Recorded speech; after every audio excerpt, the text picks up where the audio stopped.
Assalamualaikum warahmatullahi wabarakatuh. Salam jumpa lagi dengan saya Samsur Ramli dalam channel pengadaan Samsur Ramli. Hari ini saya ingin membahas satu konten pengadaan barang jasa di lokasi Bukit Kintamani.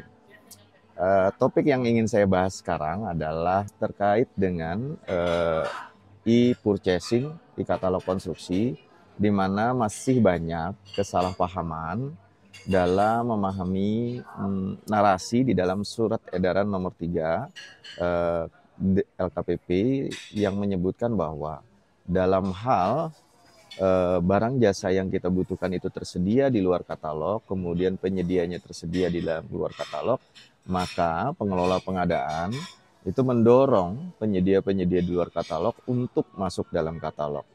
Nah, narasi ini munculnya di dalam SE yang terkait dengan SE katalog. Berarti narasi ini adalah dalam rangka membuat katalognya. Nah, banyak orang yang memahami bahwa narasi ini digunakan untuk e-purchasing. Kita menempatkan pemahaman pada posisi yang salah. Kalau ditempatkan pada posisi e-purchasing, maka seolah-olah SE ini dipahami sebagai upaya pemerintah mendorong apabila pada saat kita menetapkan e-purchasing ternyata penyedianya atau barang jasanya belum tersedia dalam katalog, maka kita mendorong penyedia-penyedia yang sudah kita tentukan tadi untuk masuk ke dalam katalog dan kemudian kita melakukan transaksi. Sementara kalau kita baca SE-nya, itu SE terkait dengan bagaimana kita membuat katalog. Nah, tentu membuat toko dengan berbelanja itu sesuatu hal yang berbeda.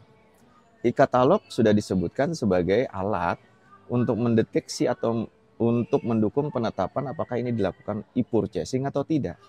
Jadi katalognya dulu baru purchasingnya kita tetapkan. Nah, sementara dalam pemahaman kalau itu dibaca ini SE tentang e-purchasing, seolah-olah kita menetapkan e-purchasingnya dulu, baru kemudian barang jasanya kita kondisikan di dalam katalog. Ini dua hal yang berbeda. Jadi saya ingin menempatkan lagi posisi kepada posisi yang sebenarnya. Ingat, SE itu berkaitan dengan bagaimana cara pemerintah, cara kita, cara kabupaten, bukan cara pribadi, bukan cara PPK, bukan cara SKPD, tetapi cara kabupaten untuk membangun sebuah katalog yang lengkap. Maka di dalam pada saat perencanaan ada yang namanya rencana kebutuhan barang milik daerah. Di situ terdapat daftar kebutuhan barang jasa, kemudian daftar kebutuhan barang jasa dikomunikasikan dengan pasar untuk agar mereka bisa masukkan barangnya di dalam katalog. Nah, dalam hal kemudian tahun berikutnya misalkan itu terdapat belanja yang dimaksud ya, karena dia sudah masuk dalam RKBM, tentu menjadi beralasan kemudian tahun berikutnya bisa saja ada anggaran atau kegiatan yang membutuhkan barang jasa tersebut. Nah, jadi dalam kerangka itu, maka kalau kita melihat di RKBM itu kebutuhan kita ada, penyediaannya ada, maka pengelola pengadaan dalam rangka membuat katalog itu mendorong penyedia-penyedia untuk memasukkan barang jasanya di dalam katalog. Jadi bukan untuk kepentingan-kepentingan personal, kepentingan-kepentingan per unit SKPD, kepentingan-kepentingan per instansi, tetapi kepentingan daerah, kepentingan provinsi, kepentingan kementerian, dan kementerian lembaga. Nah, untuk itu, mari sekali lagi kita tempatkan pemahamannya di tempat yang pas. Jadi mendorong penyedia untuk masuk dalam katalog itu adalah dalam rangka kita membuat katalog, membuat tokonya, bukan untuk bertransaksi. Nah, kalau dibaca untuk bertransaksi, maka terbukalah peluang-peluang berkolusi, kemudian merekayasa, kemudian transaksi-transaksi yang anomali, dan seterusnya.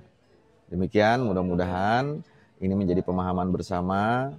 Dalam kerangka membangun katalog, kita memang harus mendorong penyedia barang jasa itu memasuki katalog. Tetapi dalam rangka kita melaksanakan e-purchasing, yang dilihat terlebih dulu tersedia atau tidak di dalam katalog. Bukan menetapkan e-purchasing dulu, baru barang jasanya kita dorong untuk masuk katalog. Demikian yang bisa saya sampaikan dari Bukit Kintamani. Salam pengadaan, billahi taufiq wal hidayah. Wassalamualaikum warahmatullahi wabarakatuh.